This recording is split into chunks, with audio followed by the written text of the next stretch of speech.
Hello everyone, my name is Ana Fernandez and this is my final project presentation for Integrative Research and Development, which I have titled The Gift of Solitude. I used to be the kind of person who was constantly seeking companionship because I feared solitude.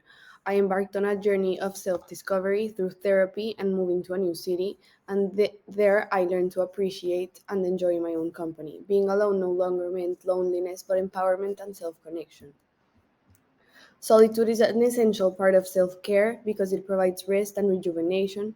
Um, it leads to introspection, which can help personal growth, improve mental health, and then will ultimately a more fulfilling life. This is why I came up with the question: in what ways might we explore the impact of solitude in the lives of young adults? This study explored how solitude impacts the lives of young adults. Um, By uncovering the benefits and challenges of solitude, the study aims to understand the role in personal growth and development among young adults.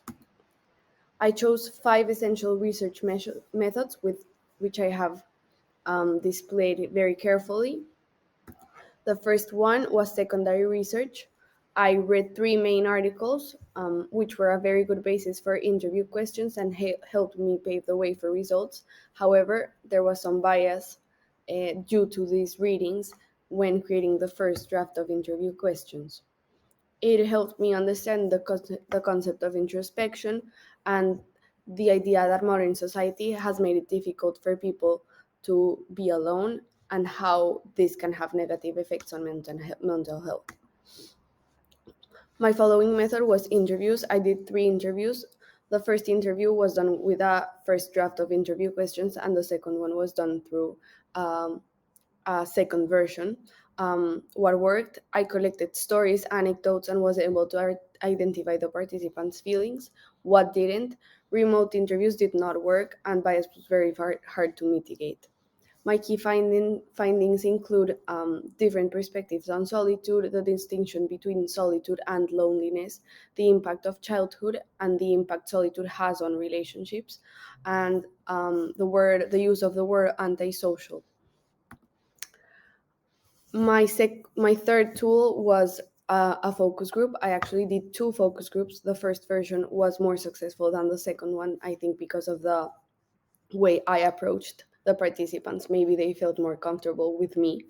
Um, but it was very helpful to have people talk about solitude in groups because they felt more at ease and were able to share each other's experiences.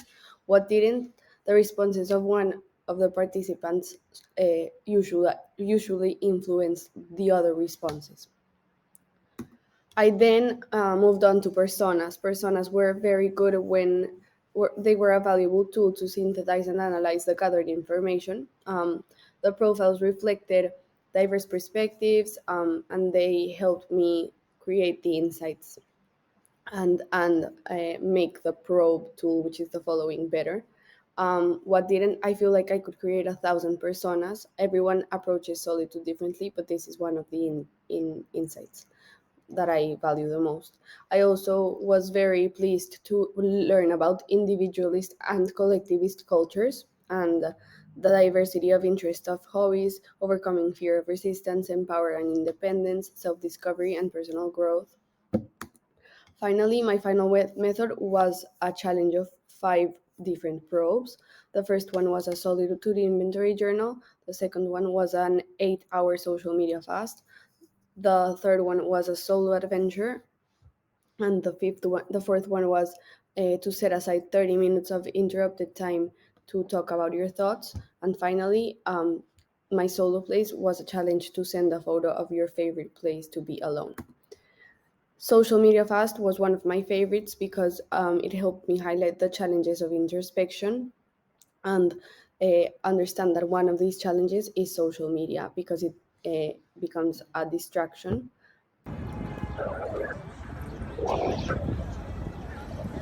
The solo adventure was another very important one because it helped me understand that there is like a social acceptance of solitude in some places, for example, parks.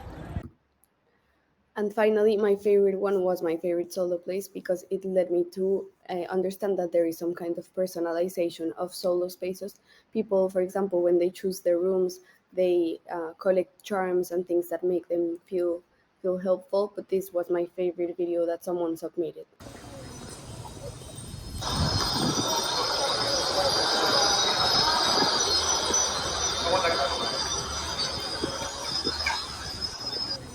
They chose the Noguchi Museum and they called it their solo sanctuary, which to me was very, very beautiful. It created a sense of peace and helped introspection for them.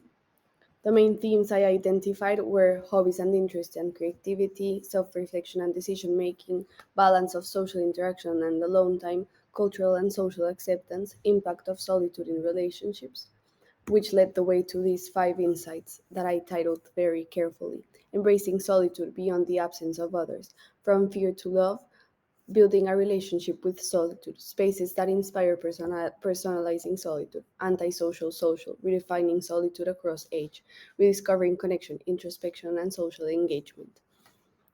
I'm just gonna explain my favorite one because I don't have enough time, but my favorite one is the antisocial social. I feel like it, through the redefinition of the word antisocial and looking at how through age it became more acceptable, I was able to understand that young adults, as they grow up, they tend to value alone time more and respect alone time of others. Also, by encouraging their friends and their peers to engage in these um, spaces of solitude. Thank you.